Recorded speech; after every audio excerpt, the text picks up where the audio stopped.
Assalamualaikum warahmatullahi wabarakatuh. Kita kembali lagi di program SMK, Santri Masa Kini.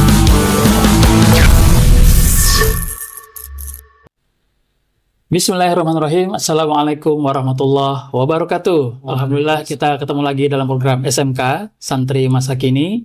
Dan untuk episode kali ini, kita kedatangan lagi dengan bintang tamu kita yang kemarin, yaitu Bang Surur. Assalamualaikum Bang Surur. Waalaikumsalam Gimana kabar? wabarakatuh. Sehat walafiat. Alhamdulillah sehat walafiat ya. Nah, dan juga kita nggak berdua nih teman-teman. Nah, kita kalian juga undang bintang tamu kita yaitu Abang Amar. Gimana sehat Bang Amar? Alhamdulillah sehat. Ya. Oh ya, kita juga doakan teman-teman ya yang udah nonton video-video kita dari kemarin. Kita doakan semoga sehat walafiat, kemudian berkah hidupnya, lancar rezekinya. Amin Allahumma amin. Jangan lupa tonton video yang ini juga, tonton sampai habis. Kalau boleh, di like dan subscribe. Oke? Nah, untuk kali ini, kita akan coba angkat tema tentang kendala-kendala. Kan kita kedatangan dua bintang tamu ini, kita akan bahas tentang apa sih kendala-kendala dalam menghafal Quran, masih kaitan dengan menghafal Quran, tapi dengan dua zaman menghafal yang berbeda. Seperti contoh nih Bang Surur, waktu santri tahun berapa Bang? 2007. Dan kita coba akan ulik kendala-kendala yang Abang Amar hadapi. Bang Amar menyantri tahun 2021. Nah, di 2021 kendalanya pasti berbeda dengan yang 2007 ya. Bener 2007. Betul sekali. Nah, kita akan coba bahas. Oke Bang Surur, kita pertama ke Bang Surur dulu nih. Iya, Nah. baik. Terima kasih. Ya, Ya. Assalamualaikum teman-teman. Jumpa lagi Assalamualaikum. bersama saya, Bang Surur. Alhamdulillah, pada kesempatan kali ini hadir kembali di Sohib TV ya. Sohibul Quran TV. Masya Allah. Kali ini saya tidak sendiri teman-teman. Ini ada Bang Amar. Masya Allah. Sehat Bang Amar.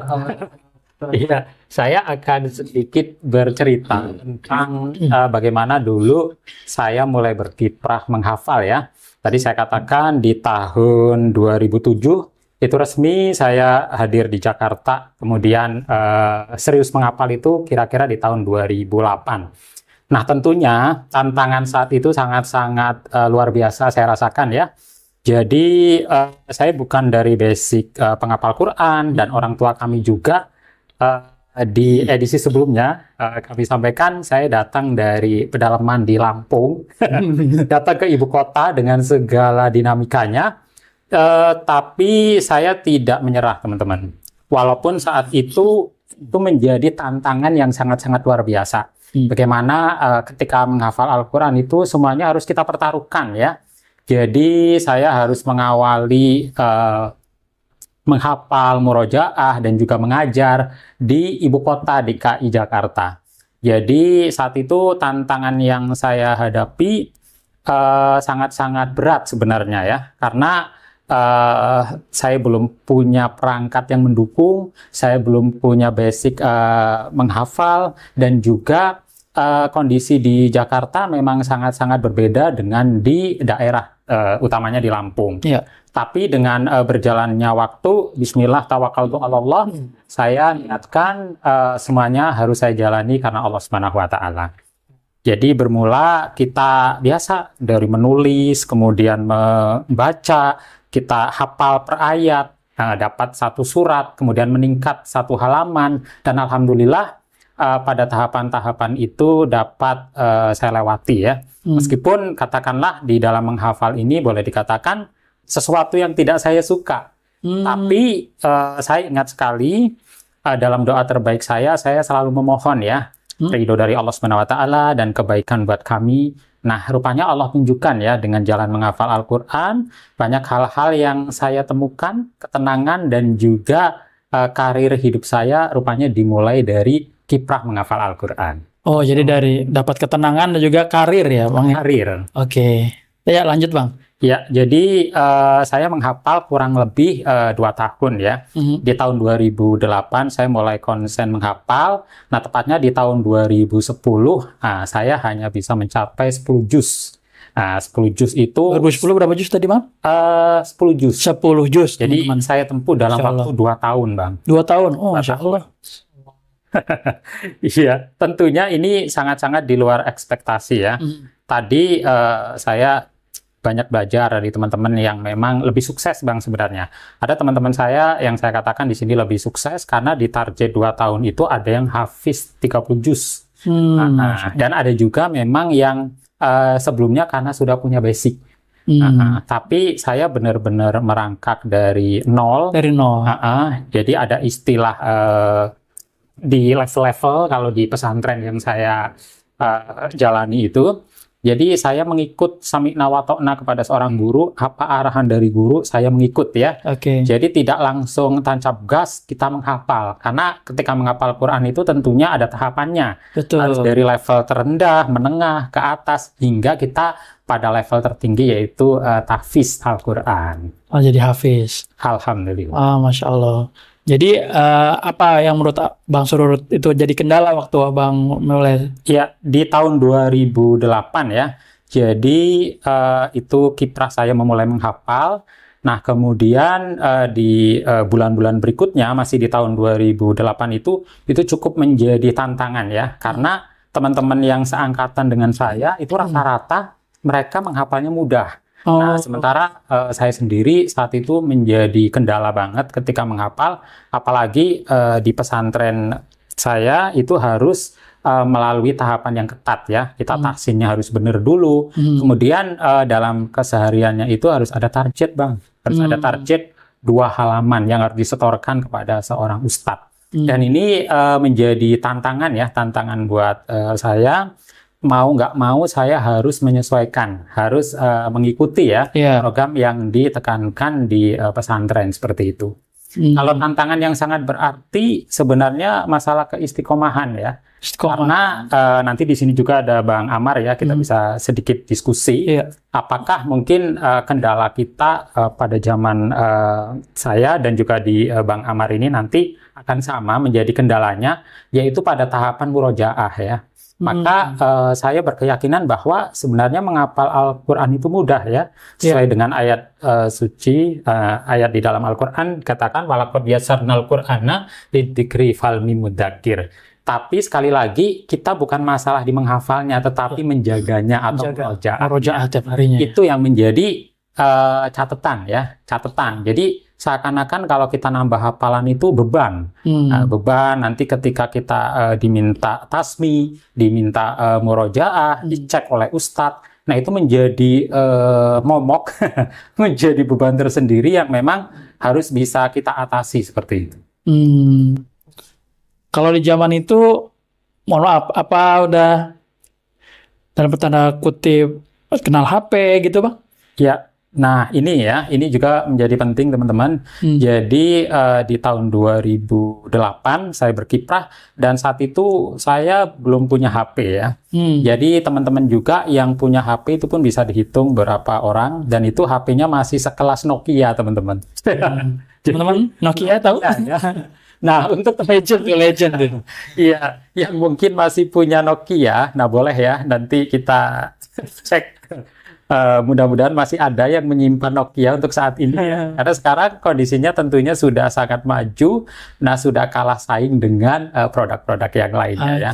Jadi tadi bicara tentang HP Nokia itu sangat berkesan Bang. Karena di pesantren kami diterapkan tidak boleh memegang alat komunikasi. Nah, jadi diamankan oleh seorang ustadz. Jadi nanti dikumpulkan dalam 1 pekan baru boleh kita membuka HP. Dan itu pun kalau kita mau menghubungi orang tua, kita mau berkunjung kepada saudara, harus bergantian ya. Nanti teleponnya kita bergantian. Karena saat itu Nokia itu hanya bisa digunakan hanya untuk telepon dan SMS saja teman-teman. Jadi belum ada namanya aplikasi WhatsApp dan lain sebagainya. Ada game rumah tangga nggak? Ya, jadi saya termasuk yang gaptek ya. Jadi email saja dulu saya belum punya Bang. Jadi email, terus komputer, bahkan naik motor aja saya waktu itu belum berani. Jadi saya punya pengalaman khusus teman-teman. Jadi kemana-mana saya itu jalan kaki ya sekaligus olahraga. Di satu sisi sebenarnya menjadi beban Bang. Karena ketika mungkin ada seorang ustadz, ada tamu ya, atau mungkin kita diundang oleh warga, itu selalu jalan kaki kan beban sendiri gitu ya. Jadi ini menjadi hikmah teman-teman bahwa di Jakarta saya memang tadi ya dengan Al-Quran itu kita bisa berkembang.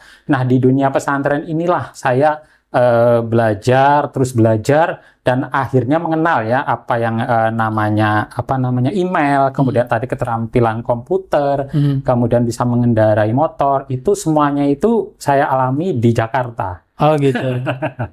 Seperti itu. Oke. Nah, tadi sedikit informasi dari Bang Surur tentang tantangan-tantangan beliau menghafal di zaman itu ya. Nah, sekarang kita akan beralih ke Bang Amar nih. Kalau Bang Amar sendiri kan di 2020 berapa tadi? Dari 2021 itu baru mulai menghafal Al-Quran. 2021. Tapi kalau pertama kali mondok itu dari 2018. 2018 mulai mondok ya. Nah, kalau di Abang Amar sendiri sekarang apa nih? Apa masih sama dengan Bang Surut tantangannya atau Iya, sama berarti. gimana nih? Kalau mengenai metode menghafal Al-Quran sama cara-cara menghafal Al-Qurannya sama persis. Cuman kalau di zaman Amar tuh tantangannya berbeda dibanding di zaman Ustadz Sarul ini. Tantangannya ada perbedaan ya. Ya, Oke. kalau di zaman sekarang itu tantangannya itu media sosial, Bang. Media sosial. Ya kayak handphone kan, Handphone. itu banyak banget godaannya. Jadi yang bikin kita susah untuk murajaah, susah untuk istiqomah dalam berinteraksi dengan Al-Quran. Jadi makanya selama Amar 4 tahun menghafal Al-Quran ini masih sedikit hafalannya. Belum selesai. Jadi kalau di zaman Bang Surur itu, benar tadi kata Bang Surur bahwa handphone beliau itu dulu Nokia itu alat komunikasi ya Bang ya. Komunikasi. Kalau sekarang handphone itu udah bukan alat komunikasi lagi ya. Betul. Lebih ke alat apa nih? Entertainment ya. Entertainment. Entertainment, hiburan ya. Iya. Hiburan, main game. Iya. Bahkan menjadi bestie, Bang. Jadi bestie. Iya, kemana-mana teman setia ya. Kemana megang HP. Iya. Kalau misalkan lagi pengen curhat, terus nggak ada yang bisa dicurhat, sama Mbak Google aja. Iya. Sama Mbak Google ya curhatnya ya. Bikin story. Bikin story dan segala macam ya. Tadi ada yang menarik Bang ya. Jadi rupanya dengan berkembangnya teknologi ini justru menjadi tantangan tersendiri ya. Betul. Padahal ketika kita lihat kemudahan-kemudahan yang Allah berikan saat ini ya, mestinya dapat kita gunakan dengan sebaik-baiknya. Iya. Contoh ketika saya dulu menghafal itu harus door to door, harus langsung ketemu ustadz ya, harus tatap muka karena dulu semuanya itu offline ya. Saya harus ketemu ustadznya langsung. Nah, untuk saat-saat ini kan sudah banyak sekali media seperti bisa misalkan, nah ya ustadznya nggak hadir, bisa Zoom meeting, bisa Google Meet, atau kadang bisa juga voice note atau mungkin lewat WA. Nah, sebenarnya ini menurut Bang Amar itu tantangan atau sebagai kemudahan? Itu bisa juga jadi sebagai kemudahan. Karena dengan media sosial ini bisa juga dikembangkan untuk beribadah juga. Seperti halnya kayak tadi bisa menghafal Quran tidak hanya secara tatap muka langsung, jika ada kendala jarak atau waktu bisa melalui handphone dan media yang dimudahkan. Tetap tatap muka ya. Nah, iya. Guru atau ustadznya ya. Ya. Alhamdulillah. Tapi kalau mau lebih mencari berkah, lebih baik bertatap muka langsung kepada guru dan ustaz. Oh iya betul. Insya Allah Untuk mencari berkahnya lebih bagus adalah tatap muka langsung ya, bukan lewat virtual atau dunia maya ya. Iya. Alhamdulillah. Nah kalau dari Bang Amar sendiri ada trik-trik khusus nggak nih? Kan sekarang ya rata-rata ya kita nggak menafikan ya bahwa orang kecanduan dengan gadget ya, bahkan satu hari bisa lebih banyak melihat gadget daripada melihat Al-Quran ya. Nah kalau dari trik atau tips dari Bang Amar gimana tuh untuk mengatasi kendala itu? Tipsnya itu adalah mondok pesantren. Ya, karena ketika kita mondok pesantren itu kita dibatasi dalam penggunaan media sosial seperti handphone ini. Di pondok yang Amar di sini sekarang ini, alhamdulillahnya media sosial itu dibatasi, jadi handphone itu dibagiin cuma 1 bulan sekali, Ustaz. Bang. Sebulan sekali. Ya, 1 bulan sekali. Paling itu juga dibagiinnya juga di batas waktu, tidak bisa 24 jam. Sama jadi manfaat dibaginya handphone itu untuk kalau yang kangen ke orang tua, video call ke orang tuanya, ngobrol-ngobrol, cerita-cerita. Oh, jadi untuk sebatas Ya, sebatas komunikasi ya komunikasi dengan orang tua, ya. tetap dikasih dalam tanda kutip kelulusan atau bukan kelulusan sih, dalam arti spesial lah ya, dikasih waktu spesial lah ya, nggak cuma sebulan sekali ya lah ya. Sekali.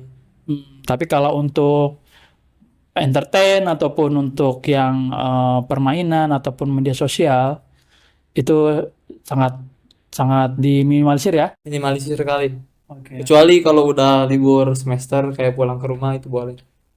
Beda hal ya kalau Beda hal, gitu. ya.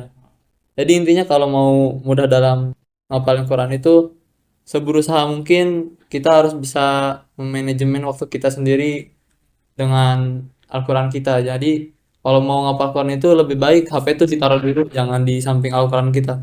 Karena ketika kita ngaji di samping HP, pasti bawaannya itu kita nggak bakal bisa fokus, bakalan susah banget. Kayak baru ngaji satu halaman, ada notifikasi kayak dari handphone, jadi dicek lagi. Habis itu lama-lama Al-Qurannya ditinggalin, jadi fokus ke handphone. Kayak gak bisa fokus lah gitu. Bahkan ada satu istilah dari seorang kiai yang di Bogor, bahwa dia itu mengistilahkan HP itu setan gepeng. Saya pernah dengar langsung. Iya. Jadi ini tuh sebenarnya setan gepeng kata Masya beliau. Allah. Iya.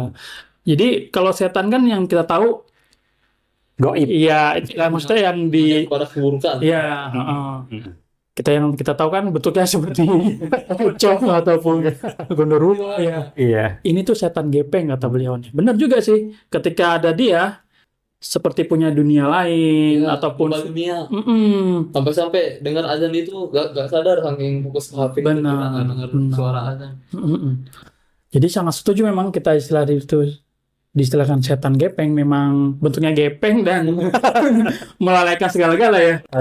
Tapi kalau orang yang udah bisa mengontrol waktu sama dirinya sendiri, ini HP itu bisa dimanfaatin untuk kebaikan. Kayak kan Betul. Allah juga memudahkan kita lewat HP juga, banyak kajian dakwah-dakwah dari Ustadz. Betul. Kita bisa cari-cari lewat media sosial seperti YouTube, TikTok, atau Instagram, suka ada kayak kajian-kajian dari para ustadz. Nah, jadi kita memang dituntut untuk lebih bijak lagi dalam menghadapi godaan-godaan dari setan gepeng ini ya. Supaya tetap memberi manfaat kepada kita, bukan malah sebaliknya, kita malah terjerumus, bahkan lalai dengan kita punya kewajiban karena kita terlalu fokus atau terlalu mentingin HP. Mungkin seperti itu ya. Ya, jadi kalau kita bisa ambil kesimpulan, sebenarnya tantangan itu setiap zaman sama ya. Sama. Bahwa ya kita harus benar-benar bisa mengatur dan memanage. Kita punya waktu, kita Iya. punya apa sih namanya, nafsu ya, entah itu Kita harus mengontrol nafsu kita sendiri. entah itu karena kemalasan ataupun karena lalai dan segala macamnya.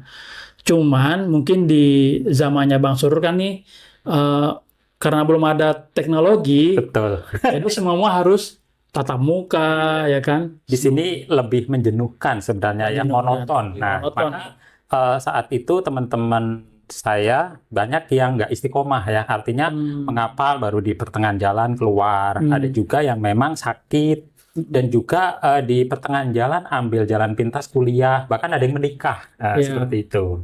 Jadi tergantung niat awal. Maka sebenarnya ini penting ya teman-teman. Ketika kita menuntut ilmu, pertama yang harus kita perbaiki adalah niat ya. Betul. Niat kita harus kita kuatkan teman-teman. Jadi kita harus berdoa kepada Allah. Semoga Allah terus mengokohkan hati kita ya. Nah, jadi istiqomah itu emang berat ya. Jadi semua harus terus diupayakan dan niat tadi harus terus diperbaiki supaya semuanya kembalinya kepada Allah Subhanahu wa taala. Betul sekali. Ya, Nah, tadi kalau bicara tentang alat komunikasi dan juga tantangan ini, sepakat Bang Amar ya. Jadi rupanya dengan sekarang banyak kendala-kendala yang terjadi dan juga tadi sebagian sebenarnya memudahkan ya. Rupanya tantangan kita itu ke depan masih cukup berat ya. Berat banget ya. Iya, masih cukup berat karena bisa jadi tadi kalau Bang Mulyadi mengatakan ada setan gepeng ya. Setan gepeng. Kalau versi kita mungkin bukan ya. Mungkin dengan bahasa yang lain. Tapi intinya kami setuju ya. Jadi dengan sosmed yang sangat pesat ini di era terbuka, apapun sekarang itu bisa viral, bisa melesat, baik kebaikan dan keburukan. Tapi yang pastinya setiap kebaikan itu harus terus kita upayakan sehingga keburukan-keburukan yang akan mengikuti itu terkalahkan ya, terimbangi lah setidaknya seperti itu. Nah, Jadi kalau di konten-konten banyak kita temukan bahwa yang banyak konten-konten unfaedah ya, iya. tapi itu viral dan banyak ditonton bahkan jutaan ya Viewersnya. viewersnya. Sebenarnya kita juga harus bisa mengimbangi itu dengan konten-konten yang kebaikan ya, Seperti Betul. dakwah. seperti dakwah betul. Apalagi selain dakwah, Konten kreatif yang Konten produktif, kreatif. yang mencerahkan ya, dan juga memberikan edukasi kepada masyarakat. Itu yang harus terus kita perjuangkan. Betul, konten berbagi dan segala Betul. macamnya ya. Godaannya itu apa namanya? Ketika kita tidak bisa menjaga pandangan mata kita. Karena Al-Quran itu kan kalamullah ya, kalamnya Allah. Hal yang suci gitu. Ketika kita ingin menghafal Al-Quran, kalau kita masih suka bermaksiat, lebih apa namanya? Lebih monoton kemaksiatnya dibanding ketaatan kepada Allahnya, itu akan susah banget dalam kita menghafal Al-Quran. Karena Al-Quran itu kan kalamullah dan hal yang suci tidak bisa dicampur adukan dengan kemaksiatan. Jika kita pengen mudah teman-teman dalam menghafal Al-Quran, semaksimal mungkin, seberusaha mungkin kita harus berusaha menjauhkan diri kita dari segala macam kemaksiatan. Apalagi di dalam media sosial ini sudah banyak banget konten-konten negatif yang seharusnya kita bisa tahu mana ini yang baik dan mana yang buruk untuk diri kita sendiri.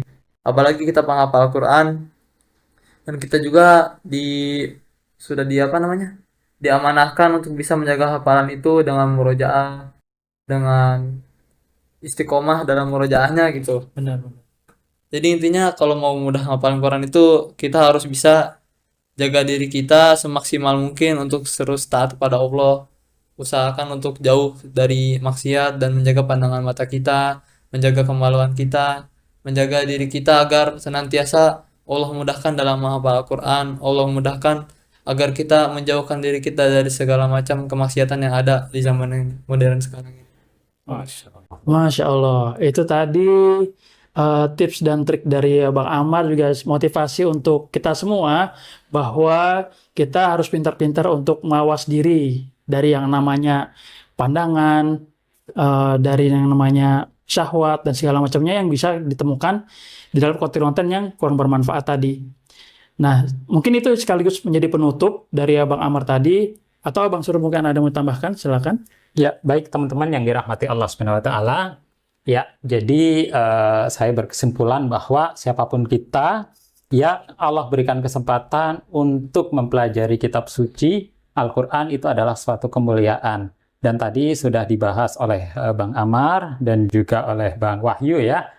Semuanya bermula yang pertama apa? Kita harus menjaga hati kita, memperbaiki terus hati kita, niat kita, dan tentunya tantangan yang kita hadapi saat-saat ini tidak mudah teman-teman. Tapi setidaknya ketika ada upaya terus kita kuatkan, insya Allah segala rintangan, segala hambatan semuanya dapat kita atasi ya. Dan yakinlah bahwa setelah kesulitan ada kemudahan. Dan setiap apa yang kita lakukan, tentunya Allah akan memberikan kemudahan-kemudahan dengan apa? Ikhtiar maksimal yang tentunya kita selalu lakukan ya. Jadi saya akan mungkin menutup dengan segmen ini. Sebaik-baik bekal untuk kita semuanya adalah takwa ya. Wali basu takwa dzalika khair. Demikian, semoga bermanfaat. Barakallahu fikum jami'an. Oke, teman-teman, itu dari kita bertiga. Insya Allah kita akan bertemu lagi dalam episode yang mendatang yang gak kalah serunya juga. Ya, kita tutup. Bila taufiq wal hidayah. Assalamualaikum warahmatullahi wabarakatuh. Waalaikumsalam warahmatullahi wabarakatuh. Oke, alhamdulillah. Alhamdulillah.